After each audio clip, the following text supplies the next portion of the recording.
UP के रामपुर से Samajwadi party के सांसद मुहिबुल्लाह नदवी ने केंद्र सरकार पर बड़ा आरोप लगाया। उन्होंने आरोप लगाया कि केंद्र की सरकार बहुत से कदम जल्दबाजी में उठाती है, जिसकी वजह से समाज में अच्छा पैगाम नहीं जाता है।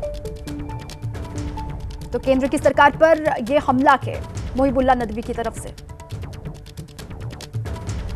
केंद्र सरकार वक्फ अधिनियम में बड़े संशोधन करने जा रही है। सूत्रों के मुताबिक अगले हफ्ते ही संसद भवन में वक्फ बोर्ड की संपत्ति किसी भी संपत्ति को वक्फ संपत्ति करने का अधिकार है, उसमें संशोधन करने की तैयारी जो है वो केंद्र सरकार कर रही है और इसके लिए संसद में बिल भी लेकर के आएगी। हमारे साथ इस पर बात करने के लिए मौजूद हैं रामपुर से समाजवादी पार्टी के सांसद मुहिबुल्लाह नदवी जी। नदवी साहब, क्या कहना है आपका इस बिल को लेकर के? कैबिनेट से भी मंजूरी मिल चुकी है और कभी भी ये बिल जो है वो संसद में पेश हो सकता है? देखिए, अभी वो बिल या उसकी कॉपी हमने नहीं देखी है, इस बारे में कोई जानकारी अभी नहीं मिली है।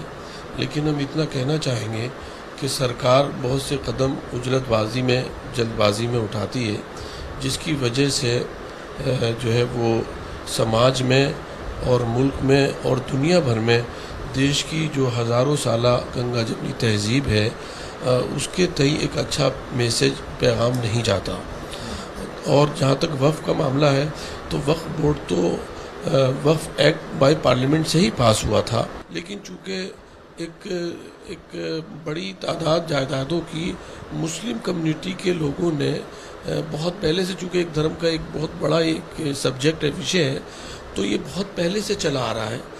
तो इसलिए उसका महत्व और उसके लिए गवर्नमेंट ने एक कानून ज़ाब्ता बनाया हुआ है, पार्लियामेंट से वो पास हुआ है। अब जब तक उसको ध्यान से देख न लिया जाए, उस पर कोई राय हम नहीं कर सकते। लेकिन हाँ, इतना ज़रूर है कि जिन लोगों से मुतालिक ये कानून बनाया है या बनाने जा रही है गवर्नमेंट, कम से कम उन स्कॉलर्स से या वक्फ बोर्ड के जो सीईओज हैं और उनके वक्फ एक इलेक्टोरल कॉलेज होता है, वक्फ बोर्ड जो होता है वो सारे सूबों में जहाँ है एक इलेक्टोरल कॉलेज होता है, तो वो तब भी जो है वो उन लोगों से पूछना चाहिए जिनसे वो मुतालिक चीज़ें हैं। वरना फिर ऐसे ही होगा जैसे कि किसानों का मुद्दा हम बिल लेके आए, लेकिन किसानों से हमने पूछा नहीं, तो आज तक वो किसान हमसे नाराज़ हैं। और इसी तरह से अब लोग ये भी कहेंगे, और चूँकि अब पब्लिक हर चीज़ को देख रही है, एक रिपोर्ट छपी है तमाम अखबारों में, वोट फॉर डेमोक्रेसी, जो 89 सीट्स हैं उन पर जो है वोट परसेंटेज का मामला है। और पुराने जो इलेक्शन कमीशन थे SY कुरैशी साहब, उनके बयानात भी अखबारों में छपे हैं। वक्फ एक्ट को लेकर मुस्लिम धर्म गुरुओं ने भी सवाल खड़े किए हैं, आपको सुनवाते हैं। बड़े अफसोस की बात है कि पिछले 10 सालों में सरकार सिर्फ मुसलमानों के लिए काम कर रही है। कभी ट्रिपल तलाक को लेकर, कभी राम मंदिर को लेकर, कभी ज्ञानवापी को लेकर, कभी मथुरा मस्जिद ईदगाह को लेकर,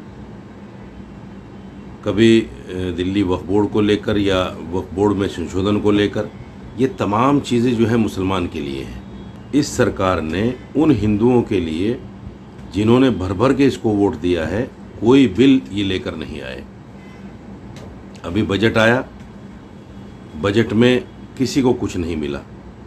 हम सब लोग जानते हैं कि जिस तरह से तुष्टीकरण की राजनीति को देखते हुए वक्फ के अंदर संशोधन किए गए। मेरी पूर्व मंत्री अल्पसंख्यक कल्याण स्मृति ईरानी जी से भी इस विषय पर बहुत चर्चा हुई। उन्होंने अध्यक्षों को बुला के वक्फ बोर्ड के बहुत गहराई से दिल्ली में चर्चा की। जो हमारी संपत्तियां रेवेन्यू रिकॉर्ड में दर्ज नहीं होती, वो अब रेवेन्यू रिकॉर्ड में आसानी से दर्ज हो पाएंगी। जिस प्रकार किसी की संपत्ति के ऊपर अगर वक्फ बोर्ड नाजायज तरीके से उसे अपना बताता है, तो वक्फ बोर्ड को भी अपने पेपर्स दिखाने होंगे। मुझे लगता है कि ये देश हित में होगा, ये वक्फ हित में होगा।